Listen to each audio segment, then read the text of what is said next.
Hello everyone दोस्तों, class 10th का अक्टूबर 2024 का रिजल्ट डिक्लेयर कर दिया गया है। तो आप ये देख सकते हैं यहाँ पे लिंक आ चुका है। तो मैं आपको बताऊंगा आपको कैसे चेक करना है।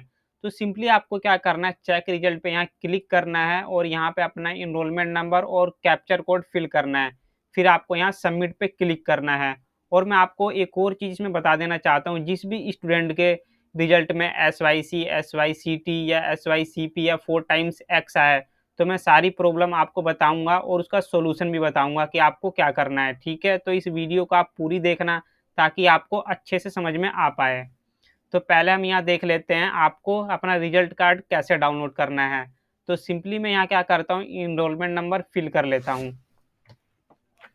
फिर आपको कैप्चर कोड फिल करना है यहाँ पे, तो मैं आपको करके दिखा देता हूँ ये भी। फिर आपको सबमिट पे यहाँ क्लिक करना है। तो आप ये देख सकते हैं रिजल्ट कार्ड डाउनलोड हो चुका है। तो इसके बारे में हम डिटेल से जानेंगे, SYC और SYCT और भी बाकी चीज़ें होती हैं वो क्या होती हैं।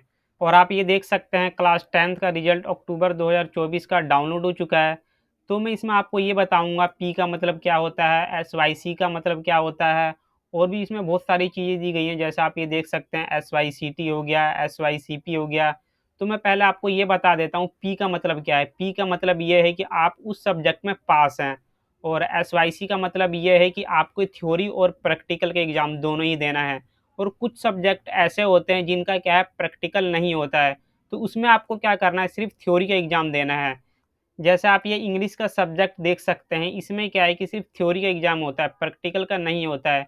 तो यहाँ पे आपको क्या करना है, सिर्फ थ्योरी का एग्ज़ाम देना है, आप इजीली पास हो जाएंगे।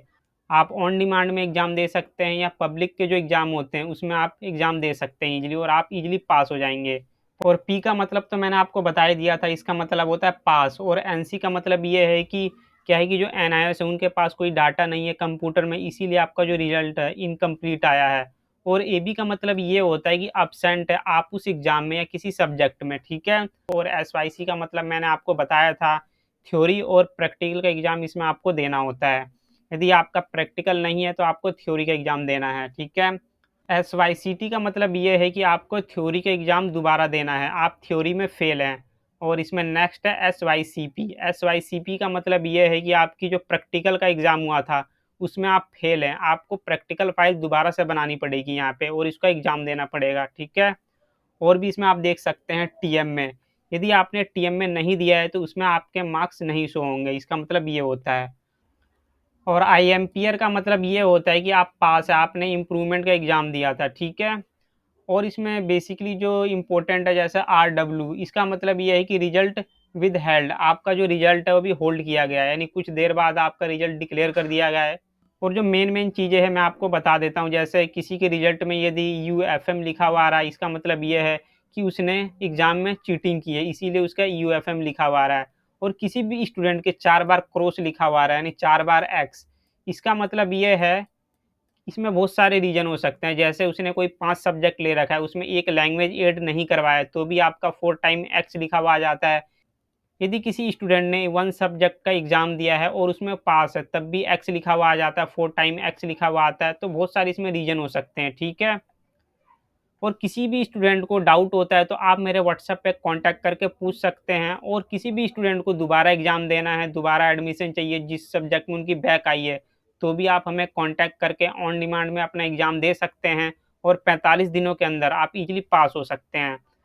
और जो ऑन डिमांड होता है उसकी सीट जल्दी ही बुक हो जाती है, तो आप जल्दी ही मुझसे कांटेक्ट करना ताकि मैं आपकी जो सीट है वो बुक कर पाऊँ। इसमें क्या होता है, जल्दी बुक कर देंगे तो आपका जो एग्ज़ाम है जल्दी हो जाएगा और रिज़ल्ट भी आपका जल्दी डिक्लेयर कर दिया जाएगा। ओके। और किसी स्टूडेंट ने 7 सब्जेक्ट ले रखे हैं, यदि वो 5 सब्जेक्ट में पास है तो वो पास माना जाएगा। जैसे 2 सब्जेक्ट में फेल हो चुका है, तो ये ज़रूरी नहीं है कि दोबारा एग्ज़ाम देगा, ये पास है ऑलरेडी। आपको टोटल 5 सब्जेक्ट में पास होना होता है इसमें एनआईएस के अंदर। और 5 सब्जेक्ट में से जो 1 सब्जेक्ट होना चाहिए वो लैंग्वेज होना चाहिए। कोई भी आप लैंग्वेज ले सकते हैं, हिंदी, इंग्लिश, पंजाबी, जोन-सा आप लैंग्वेज लेना चाहें। ठीक है। और कोई भी आपको डाउट होता है प्रैक्टिकल से रिलेटेड या टीएम में रिजल्ट आपका कैसा आया है, या आपको रीचेकिंग करवाना है, रीवैल्यूएशन करवाना है, तो आप मेरे व्हाट्सएप पे कांटेक्ट करके रीवैल्यूएशन और रीचेकिंग का फॉर्म इजीली भरवा सकते हैं। और इस चैनल को भी आप ज़रूर सब्सक्राइब कीजिएगा, क्योंकि जो भी लेटेस्ट अपडेट आती है और भी एनआईएस की, तो आपको इस चैनल पे मिल जाएगी।